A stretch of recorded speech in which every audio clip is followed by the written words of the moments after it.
Welcome to the Gen Z Chronicles, a space where voices rise and stories intertwine, where we peel back the layers of our shared digital lives and delve deep into the heart of what it means to be young in an age where screens are our windows and mirrors. Today we confront a quiet storm, a subtle beast that lurks behind every filtered photo, every curated post, every late night scroll. This episode is dedicated to the untold tales, the silent battles fought in the minds of many, the mental health challenges that shadow our generation. In a world where likes can feel like validation, but also chains, where the pressure to perform to perfect, to present a facade of flawlessness can weigh heavy on our hearts and minds, where we ask crucial questions, we open necessary dialogues, we speak of anxiety, that silent thief in the night, stealing peace, replacing it with racing thoughts, a depression, a shadow that lingers long over the sun has set, of isolation in a world more connected than ever, and the mask we wear both online and off to hide our true selves from the judgment we fear.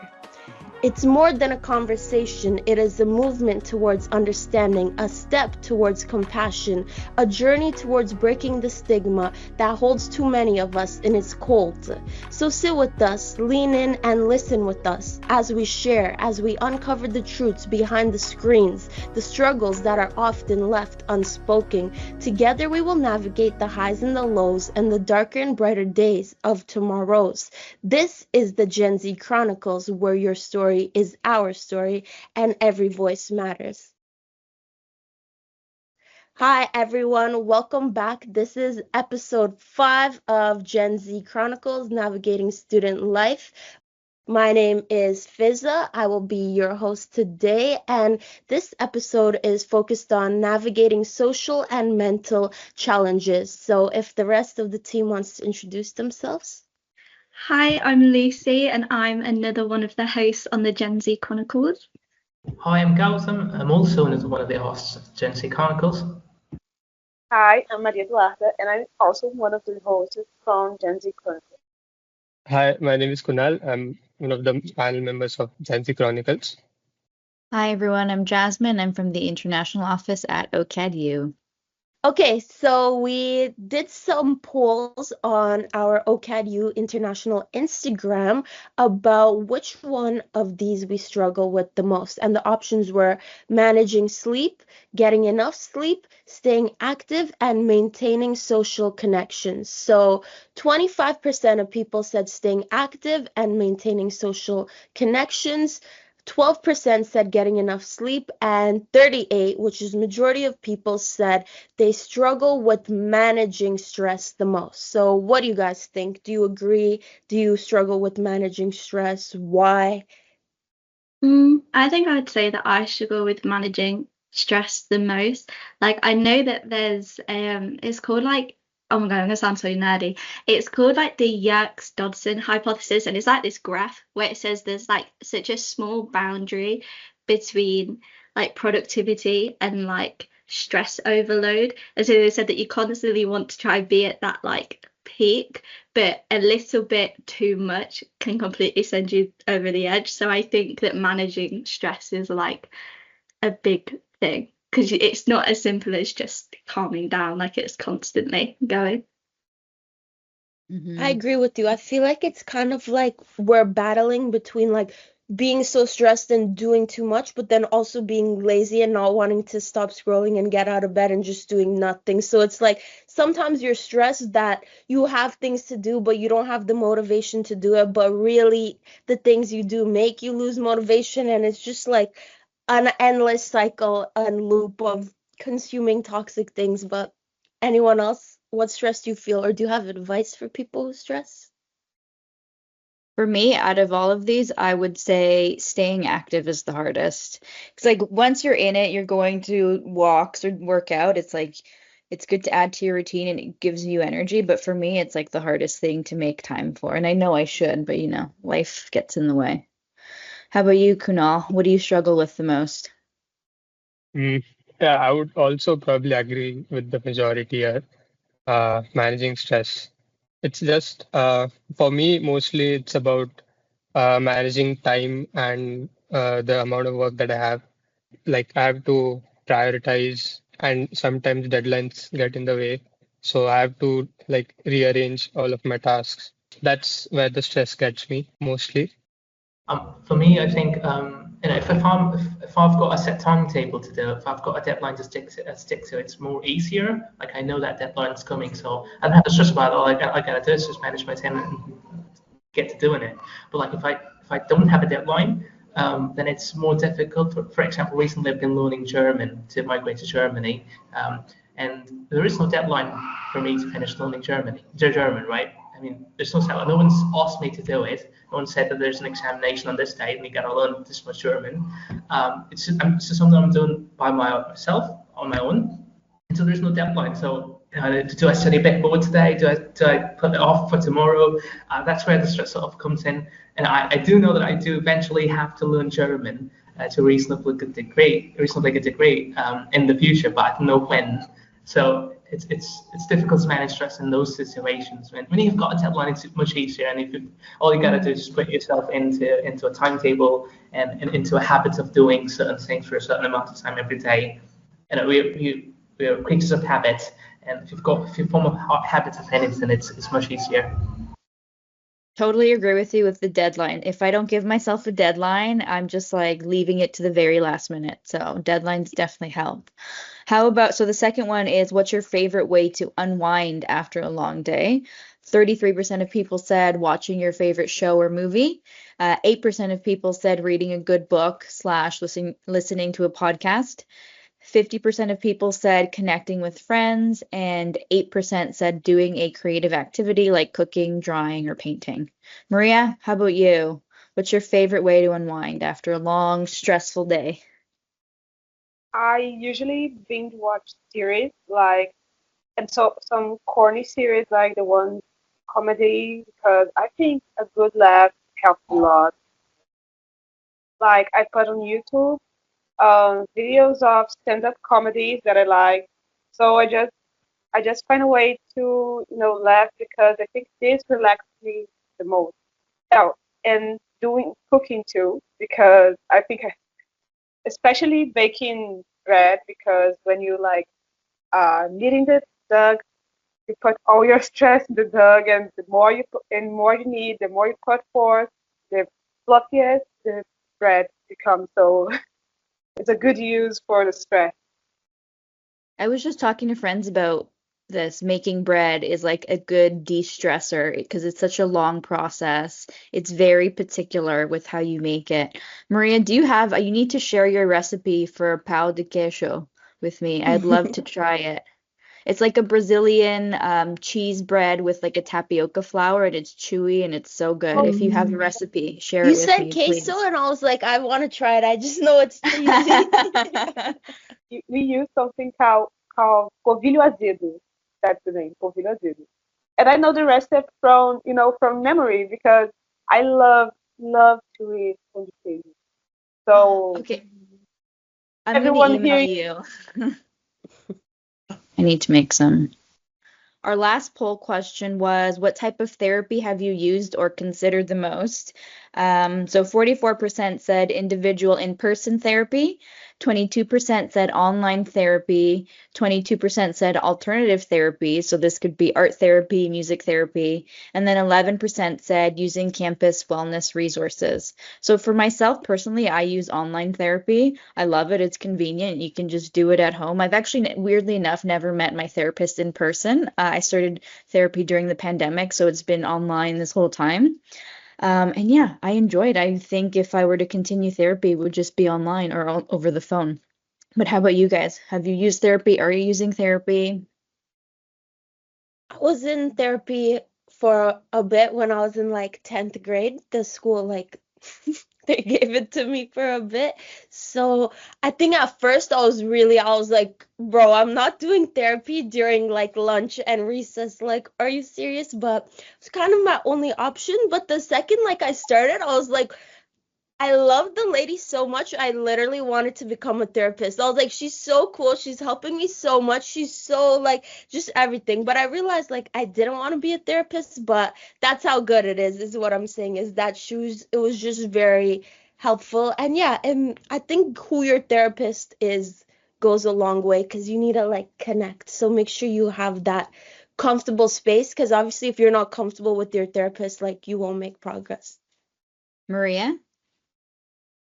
I wanted to ask a question. Does any of you guys have, university resources for therapy? Good I don't know. question. Oh, okay. Well, I will address so I actually reached out to the Student Wellness Center at OCAD, so I can address all of that at the end. But yes, there are free resources for mental health at OCAD if you're an OCAD student, and then I'll also mention some resources for non-OCAD students at the end as well. But Lucy, I'll let you answer. In regards to therapy, I've actually been in so many different types of therapy since I was 7, and since like I'm nearly 22, like I've been through like a lot. I specifically do DBT, which is like I think what does the D stand for? It's dialectical behavior therapy, and that's because I've got like a personality disorder, so a lot of the therapies I went through, especially through university, they weren't specifically tailored to things.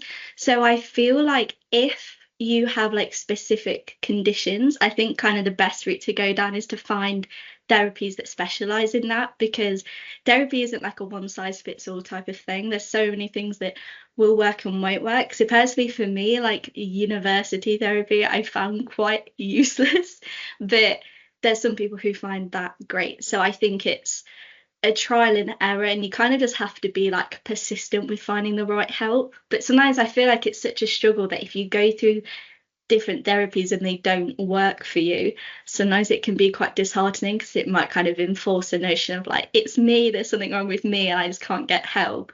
But I think similar to what like Fizza said, once you find like the right person, it's like the biggest feeling of relief, like everything just kind of feels like it's fallen into place by that point. Mm-hmm. Yeah, definitely. I mean, to go back to Maria's point, if you haven't tried therapy at all and your university or institution offers some resources, that would be a great place to start. And maybe they can even lead you into the right path that you would need to specifically get into. But yes, I sort of don't go to therapy anymore. I've tried them, but maybe it's because now it's in the end we've got different standards here or whatever. But to my credit, in my defense, some of the therapists that I went to were genuinely unhinged, with being religious and all. But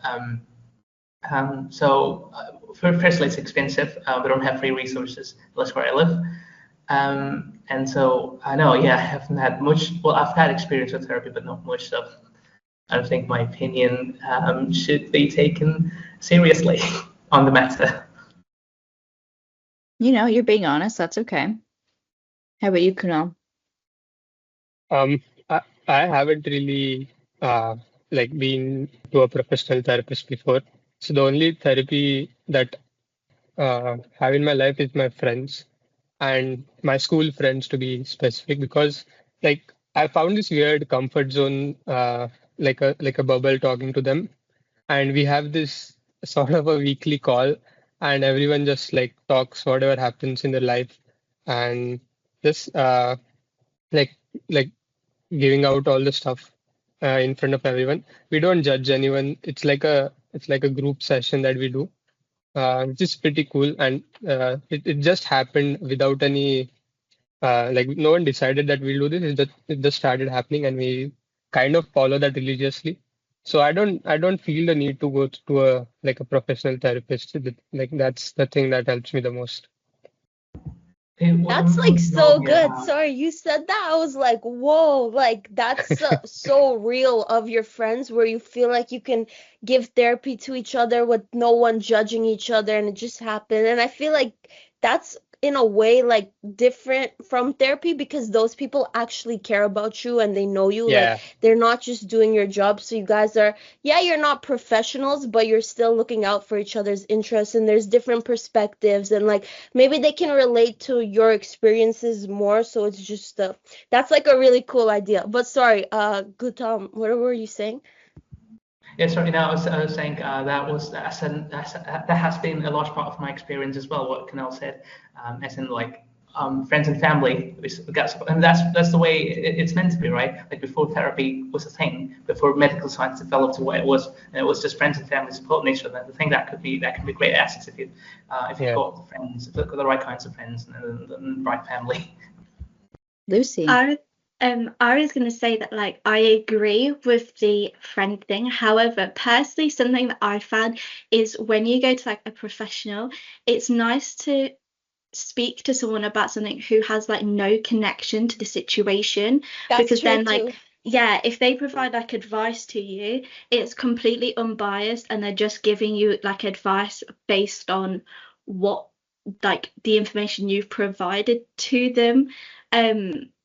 And something else I found as well, like especially if you've got like specific tailored therapy, sometimes when you go to your friends for advice, I've had it, my friends are great, but sometimes the way they give advice, I can't really process very well. Sometimes some of my friends are very like sugar coated and very like they'll try to say it in the nicest way possible, whereas my other friends will bluntly just tell you how it is. Whereas I think a therapist like assesses how you may need to They'll give understand you a plan. something. Yeah, so I Yeah. think that the types of therapies or seeking support depends on the situation, because if it's like super severe, I would always recommend going to like a professional. Totally. I agree. As much as, friends and family are there for you, it can even be a lot of emotional baggage for them as well, just to have to like deal with. I know I've had friends in the past where I've had to be like, hey, I can't really deal with this right now. Like if they send like 2-page long text messages and like, that can be overwhelming. But yeah, I think it's a great way to start, like with your friends and family. But again, professional help is always, I think, the best if you're having a really hard time or struggling with something. But that kind of brings us into our next segment, strategies for maintaining positive mental health. So the first one is establishing a routine. So develop daily schedules so that include time for classes, studying, exercise, meals, relaxation. This in the perfect world, sure, maybe I could do this. How do you guys handle keeping organized and building a routine?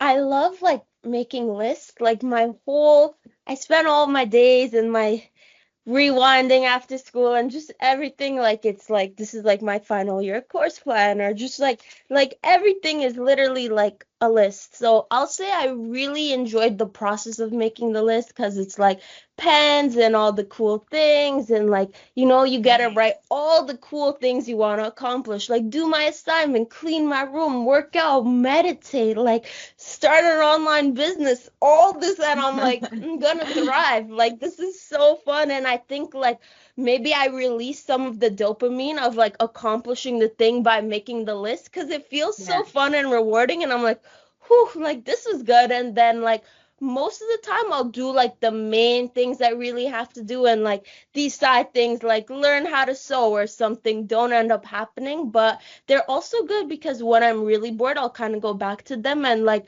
obviously like maybe every day I'll write down a random idea, but from 365 days maybe I'll do like 40 of these random ideas, and I'm like, whoa, now I actually have this. Or it's like, look, I have a podcast. Like one day I think I just saw it and I was like, no, I'll make the plan. Like I really want to make a cool email, and like for so many days I just put it off because it was at the end of my list. And I remember I was like on exchange, I was finishing an assignment and I saw that at the end of my list, and it was about to be midnight in Australia, but it wasn't close to midnight in Canada. So I was like, you know what? I'm gonna regret not doing this. Even if I do this and don't get it, at least I'll know that like I tried. And I did it, and I was like, just forget about it because I'm gonna go crazy thinking about it every day. And next thing you know, like, look, we have a podcast, and it was all thanks to my list, guys. So Yes, that's awesome. Journaling lists. I admire that. I wish I was better at that. That's great. Lucy? I was gonna say when Fizza mentioned like a list, my friends describe me as kind of like list on steroids because it's like ridiculous. Because similarly, I have like a list, but then I like delve into all the psychology element of making lists. So once I've made the list of ideally things I want to do, I then like categorize them into like things that are like important and urgent, important but not urgent, not important but urgent, and then not important and not urgent. Is So I this split it another into that. spreadsheet? Literally, that's like what I do. And then once I've got that, like, because if I've got a list, like, I don't know where to start. Like, I'll be like, which one do I do first, type of thing. So then once I've categorized them, then I time block them. So I think when Gotham was mentioning having like a timetable, because the one thing that is, even though finishing uni, woo, great, the thing that sucked is I am so out of a routine. And I've noticed my productivity has just gone from like here to like, oh my God, I'm useless and I've got no purpose in life because I'm not working towards any deadline. So I used to literally wake up every morning and like my whole morning routine was done, and then I would go to uni for like 70% of the day and come back and work on assignments.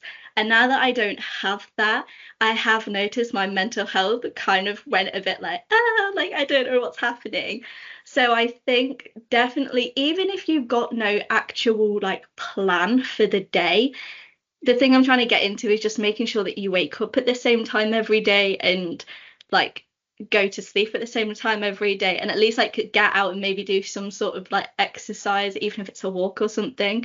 Because I think especially post uni, kind of adjusting to that new routine is really, really difficult. But yeah, I love lists and all stuff like that, but I think I go a bit overboard with them sometimes. Kunal? Yeah, like being consistent with your routine is really, really hard. And one thing that I may advise, which works for me, I don't know if it works for everyone, is instead of looking at your routine in a daily format, you can look it as a weekly format. So you have all the 7 days in front of you, and it doesn't matter if you complete a task in that particular day, unless it's like the deadline. You can just move around the task. Like around the week, so that your week is productive. When you think of your productivity in terms of a week, you have a like a wider buffer space, so that it's easier to move around things, and it's easier to make a week productive as compared to being a like daily productive. It's like a very like a cool trick that I found, and it works for me. Like Do you write that out on paper, or do you have an app to keep you organized for the Uh, week? I, I I majorly use Google Calendar. It's like in front of me on my Nice. laptop. It's like all the little colorful blocks. Yeah, Nice. I admire that. I have a fridge calendar that helps me stay organized too. yeah, that's cool too. How about you, Gotham, Maria? I have you know, the ones in paper, like notebooks with the dates. I forget the name in English. Agenda. Yes, an agenda. Oh, that's And just sorry, that's just such a weird way of. Oh, we don't call it that. We call it just like a planner. I've literally Oh, never guys don't heard call of it someone agenda? calling it like an agenda. yeah, so I have one in paper, but it does not have the date. I can put the dates of the weeks. If I don't want to put a week, I'll be traveling, so I don't put the numbers on the week. It's really helped me organize everything. Mostly because my university is almost in shambles because things. And I love my agenda because she it has on the cover, it says nothing that a brick in your face doesn't solve. That's what it says. I think it's motivational. Funny, but it's Nice. So the next one on the list is practicing mindfulness and meditation. So do you guys incorporate any of these exercises, whether it's yoga, just deep breathing? Do you have your own ritual or maybe mantra you kind of tell yourself to pump yourself up if you're feeling anxious or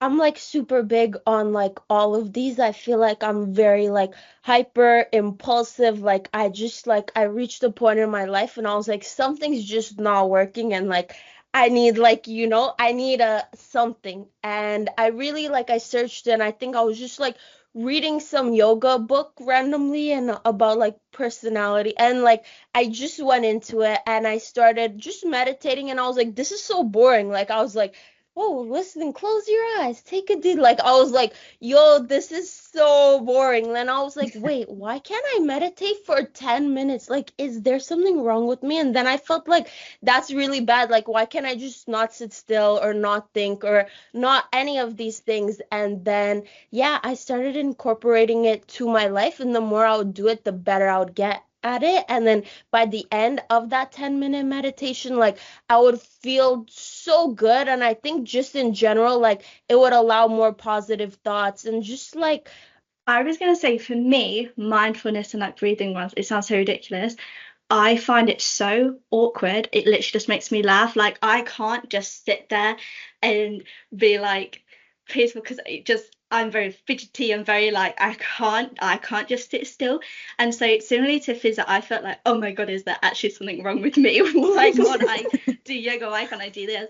And this is actually in therapy where no one ever recommended this to me, but she was saying that, oh, you should do like positive affirmations. And I'm like, no, because I can't just be like, you're great, you're amazing. Because I'm like, no, I'm not. Like, I completely go against it.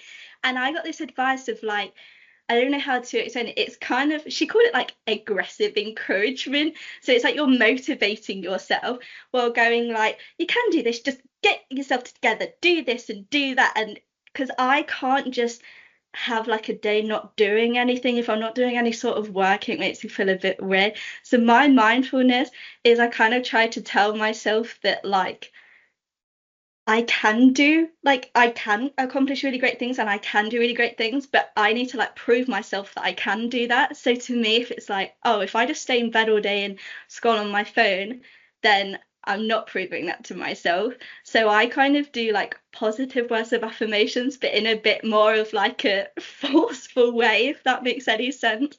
But I know mindfulness and meditation works for some people, but for me, I'm way too fidgety and like my brain's too helps with active. that. Yeah, but I've literally. But I get I've you. tried It's it hard like, to start it. Like it's so difficult for me to just like sit there. And even if it's 10 minutes, to me, I'm like, oh my God, that's 10 minutes that I could be doing something else. So I'd rather I just keep my brain like distracted until I'm tired and then I go to sleep.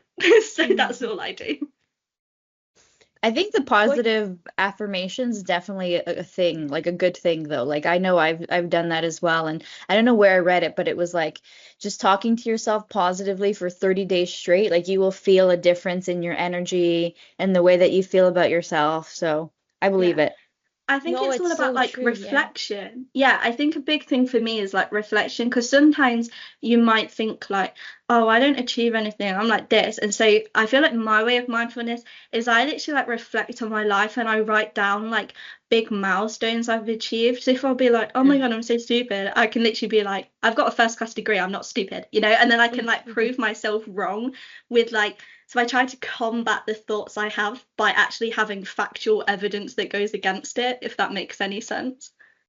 Gotham. Yeah, so I've sort of combated in my personal life. I've combated self-doubt and being anxious in general with nihilism. I'm not saying it might work for everybody, but nihilism might actually work. And nihilism is the idea that nothing really matters. So no, you can't be all the way nihilist. Like it can be a little bit nihilist, if you're thinking maybe I'm not smart enough. No, it doesn't matter. Plenty of people are plenty of people are not intelligent. There are a lot of people who are not as intelligent as you. It doesn't matter anyways. The world is going to end in about 500 trillion years, so it doesn't matter. And if I can't get a good enough grade, so who cares? You can even fail. It doesn't matter. They'll give you another year to come back up on top, right? Sort of looking at this through this lens, but still putting some effort in to advance yourself, to advance your career, and likes can be good. I found it very useful. I think it doesn't really matter what you end up being. There are like 8 billion people on this planet, and everyone has got their own problems. And what are you worried about that might not be intelligent enough? There are people who are born who are deaf, who can't talk, who can't see, who are blind, who You know, there are all sorts of different people with worse problems than you've got, and they don't care about any of that. Right? They live their lives. You should just live your life as you do. You shouldn't be worried about anything, because worrying about something after a point is not very useful. It's a natural defense mechanism of your body to be worried about something. If you don't worry about anything, you might not worry about the next meal, and you might starve to death. But we don't need that anymore in the modern world, that mechanism, because we've got a short with most of us anyways. So we should worry about everything a lot less, and find nihilism to help a bit. Kunal? I think of mindfulness or meditation something as that helps you be in the present. So one way to achieve that is to like wake up in the morning, sit for 10 minutes, think nothing, do that. But I also think there are other ways to achieve that. And for me, it's so I basically play a ton of sports. So last Sunday I went golfing, and like for 4 hours I was just playing golf, and I totally disconnected with like all things of my life. I was just like doing the thing. So that's meditation for me right there. I don't need to like for me it's not about like sitting or like doing traditional ways. So it's just a matter of finding the way that you are comfortable doing it, and it really helps. Like those 4 hours, or like I would totally want to be going there like anytime I can do that. So that's really, really helpful. That brings us to our next point, staying physically active. So when you golf or what else do you play? Oh, I play like golf, squash, tennis, table tennis, Nice. soccer, like a lot of sports. Yeah. Do you find that once you're done doing that, that kind of like reduces your stress? How do you feel after you finish a game? Yeah. So when you think about sports, one thing is playing it professionally, but another thing is like playing it just for fun, right? And when you're playing for fun, you don't have that pressure to like perform at your best. It's just like letting out yourself. It's like playing uh, it's like just a creative activity that you do in your day, and when you finish, you're exhausted, which is a really good feeling you get. It's like uh, it's burning all your calories, and it's a feeling that I don't think you will ever get with like doing any other thing. Yeah. Yeah, I totally feel it too. Like sometimes I have to force myself to get to the gym, but after when I'm done, I feel better. I feel kind of cleansed, more energized. Even taking my dog for like walks, and where I live, we have lots of green space and it's so nice to just enjoy. And yeah, definitely staying physically active is important. Do you guys have any things that you do to stay physically active to encourage you to go outside or maybe connect with people in a workout class or something? I think my thing is like no matter what, I will make myself always walk from Union Station to OCAD, which is like a 20-minute walk. Like it doesn't matter if it's winter, boiling hot sun, a heavy bag, because I know that that lecture is going to be 3 hours. I'm going to be sitting down. And if I don't do that 20-minute walk before, like I'm really just gonna feel bored of sitting. My mind's just gonna go scroll on my phone or sidetrack on my laptop. But that walk just goes a long way because like I listen to music, I hype it up, I'm like happy, and I get to school and I'm like, okay, like I'm excited to sit down. It's not like I'm bored of sitting. Just speaking generally, like in North America, we're kind of known to be kind of more sedentary, sitting on our desks 9 to 5. I'm working in my home office, but I'd be interested to hear, like Maria, what's your perspective on enjoying the outside, or if you have any other physical activity that you recommend that you do around your area? Well, we actually just have gym here because I live in, uh, even though I live in Rio de Janeiro, where we have beautiful beach, so we can, run and do things. I live 20 kilometers from the nearest beach, so it's like really far. But I do love to dance. I have dance class, I think, every every Wednesday and Saturday, yes, I there's classes I love to do. It's a way to know not because when you how do you say that? Because when you dance, you just empty your mind, you just have to move your body, and I think it's a great way also to meditate. At the same time, you work out and stay active. That's great. That's cool. How about you, Gotham? Oh yeah, so I had well, I still have a bit of a bad case of coffee addiction. I was really addicted to coffee. I just love the stuff now. If coffee was a drug, I'd probably be, a serving prison probably. I don't know. So the way I decided, no, coffee's not really bad for you, but like, the way I drink it, it's got sugar in it, and that's bad for you. And so the way I decided to stop it was that I told myself I drink 1 cup of coffee a day, every day, and I'm not going to do any more, not any less. And the way I'd combat the sort of the sugar in the coffee is that I decide I'd walk to the coffee place every day from my home, and that's like a kilometer, 2 kilometers a day of walking. And I've been doing that for the past couple of months, and it's been really really good now. I get to walk every day, and I get my coffee. I think it's a fair compromise. Um, and so it's been really good. But now there's the monsoon, and I got an umbrella, so it's been a bit harder for me to go up to the coffee place because of the rain. But I still keep up with it. I need my coffee. What am I going to do? Not walk? That's Very all cool. options. Yeah, it's like you're kind of creating a ritual routine for yourself. That's cool. Lucy? I was gonna say, I think regarding the like being active thing, this thing where I feel like British people with the countryside, that's what's really nice because you're pretty much guaranteed when you go on a walk to like bump into cows or horses or something. So it's like really cool when like you'll literally just go for like a 5 minute walk and you'll go around a corner and then there's just like a horse. And it's like that's what I really like about England. So I try to get out like every day, like at least like a walk. But I think this related to the mindfulness thing. I do like exercise, but when I'm just like concentrated on like running or something, like I can't do it. I feel way too self-conscious. And with like the gym, I think my struggle is the gyms near me, they're all full of like 6 foot 4 like bodybuilder people, and I walk in, I'm like 5 foot nothing. So it makes me feel really awkward when I go. So I find that my trick is if you're doing like swimming or badminton or something like that, when you do it with your friends, you're not focused on the exercise, you're focused on being with your friends. So I do like exercise, but I don't ever have like the mental encouragement to go, yeah, I want to go running. I wish I did, but my brain just does not work like that. But if I'm like, oh, I'm going to go swimming or something with my friends, I feel good because I'm being active, but I'm not focused on how many laps am I swimming, how many calories have I burned. Like I try to shift it to like a more enjoyable focus. I hope that makes some sort of sense. Totally. That kind of brings us into our next, I'll put them together. Our next 2 tips, maintaining a balanced diet and getting enough sleep. That all goes back into each other.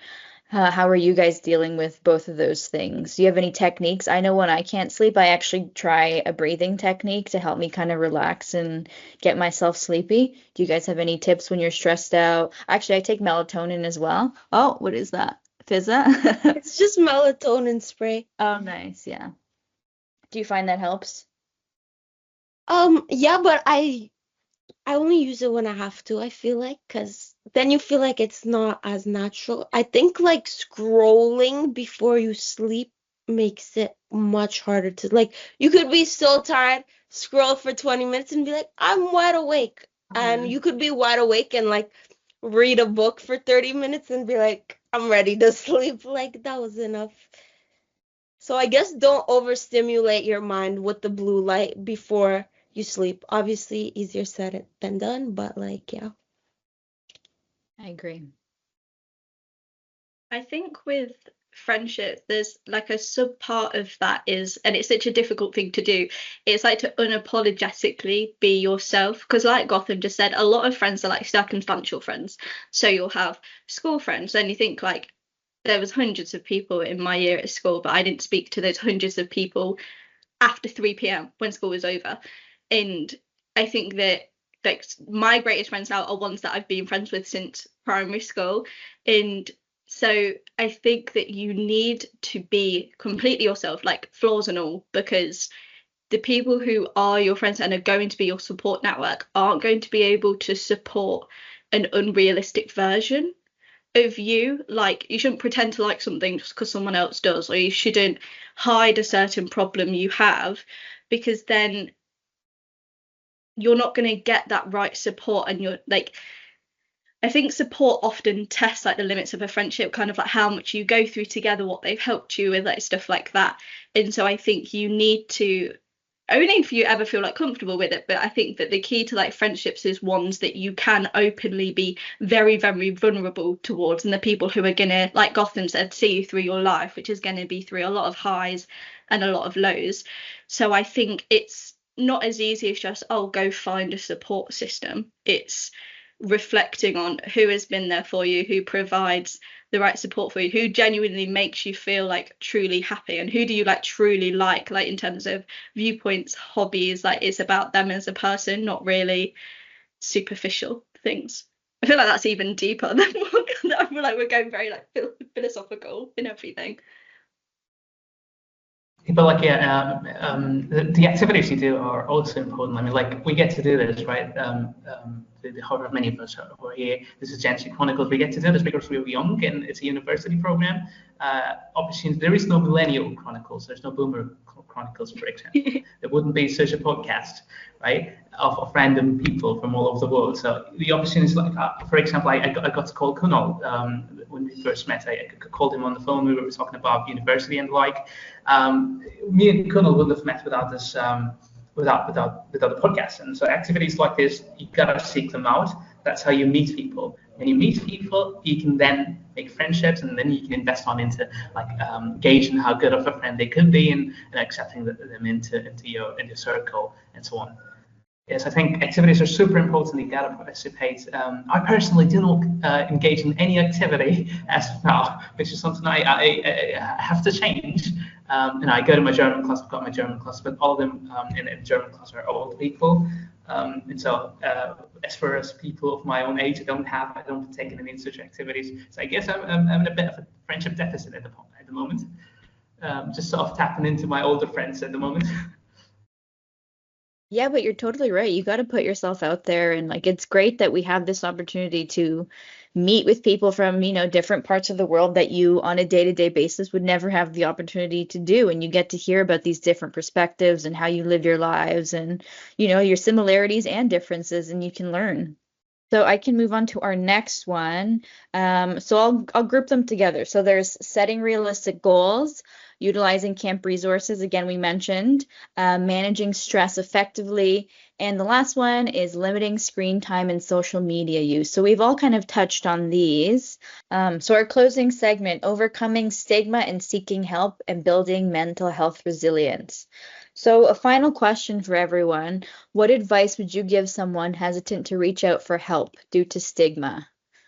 And the word help could be from friends or family, or professional help, or help from your professors on campus. But what advice would you give to somebody struggling?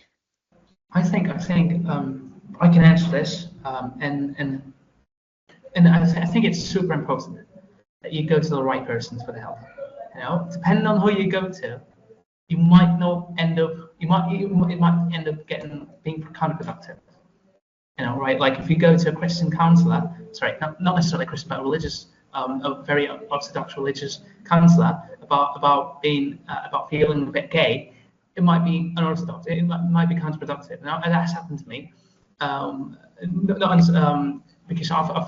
the very first counselor that I went to, counselor in counselor. When I say counselor, I mean psychologist that I went to. Said that it was okay for parents to beat children. And I was being physically abused at my home, and I told my counselor, my psychologist, that this has been going on. The right thing, obviously, to do would have been to call the police, but the laws in India were different. But the counselor said it's okay for parents to beat children. It's expected of them, and it's right that they beat you because you are a naughty little child, aren't you? And so, that's something that has happened to me, and so it was obviously not right. But had I gone to a proper counselor, a proper psychologist, obviously I was so little child, I had no way of knowing who this counselor was and then how it would have ended up. But like, if you've got the resources to find out who you're going to and what you could expect from them before you go to them, it might be a good asset. It might be good. Yeah, I completely, massively agree with that. My advice was going to be, and it was, when you look at it, when you first into it, it's a bit like, oh, but it's something that really helped me, was kind of understanding that not everyone is going to have your best interest at heart. Like, not everyone is going to care, because people don't have to. But then I think that's what makes it so special when people do, and when they do care so much. And similar to what Gotham said, it's about finding those right people, because like I said, not everyone's going to care. Not everyone is going to have you as the focus and like their priority. But when you find the people, whether that's friends or whether that's professionals, it's so special and so relieving when you have that person. And so kind of like holding onto that and understanding and cherishing the like friendship that you have as well. So that would be my advice as well. And it's, I think it's important to realize that there is not a single person on this world would have the same interest as you do. Like, nobody has the best interest for you in their heart, like literally nobody. And that might sound depressing, but it's really not. And it's actually advantageous for you to understand that, because you need to, what you need to do is to find whoever's interest is more aligned to you, right? And that might be like a professional counselor, that may be a friend, that may be a family, and at times that may not be any of these people.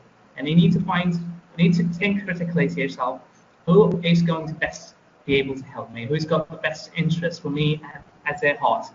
And everyone's got different incentives, even your parents, even if they love you so much, they've got separate incentives as you do, right? They might want to see you succeed, but not for the same reasons as you want to see yourself succeed. Right, so so I just want to add that on. Like, you need to critically think to yourself, does my friend here have the same best interests as I do?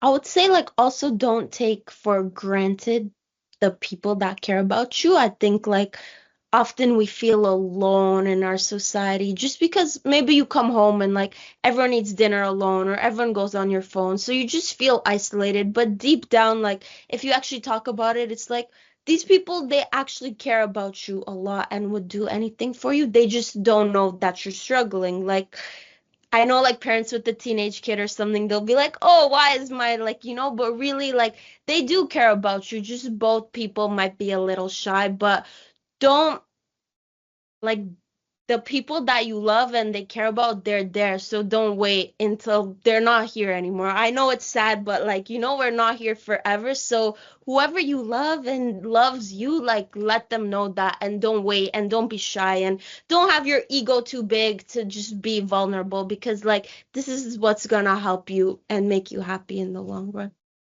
Kunal, any final words of encouragement, advice for someone that's hesitant to reach out for help? Um, just thinking. So what I also think is uh when we are young, like kids, we try to figure out this thing called life, and it's like when we do that, we form those core beliefs, which are according to the situations that are happening around us. Like, for example, if a kid has parents that are always fighting, um, the definition of love for that kid can be fighting. Like, love equals fighting for that kid. So when you grow up and when you start being a bit like mature, I think it's your responsibility to kind of revisit those core beliefs that you have and try to unlearn those if they don't seem right. And it helps because um, like you try to be on track. You try to not very focused on those very core beliefs that you have always been like always followed throughout your life, and giving that comfortable feeling to yourself is it's pretty helpful. Totally. Well, thanks everyone. I mean, I want to just reiterate, none of us are professionals. We're all just kind of sharing our personal opinions and experiences. But I do have some resources for OCAD students. We have the Student Wellness Center that provides counseling, accessibility advising, peer support, sexual violence response and support, health services, and wellness programs. And all of those services are available to OCAD students at no further cost. You can learn more about the Student Wellness Center at OCADU Student Wellness on Instagram. And for non-OCAD students, I have a few resources that their office shared with me. The Al and Malka Green Artist Health Center, a facility in the Family and Community Medicine program at Toronto Western Hospital. So through the Joe Sand Sidmis Fund, services are subsidized for artists in financial need, so they only pay a small fraction of the cost. You can learn more at artisthealthcenter.ca. There's also Hard Feelings, low-cost counseling and mental health resources. They're located in Toronto, and you can learn more at hardfeelings.org. And there is CAMH. People across Canada can call and text 988, a new 3-digit service for help when they need it most. The service offers trauma-informed and culturally affirming support to anyone who is thinking of suicide or who is worried about someone they know. So those are just a few resources, but there's many out there. Yeah, okay, everyone. Thank you so much for joining us on episode 5 of Gen Z Chronicles. This is our second last episode, so stay tuned for the last one. And yeah, thanks for joining us. Bye.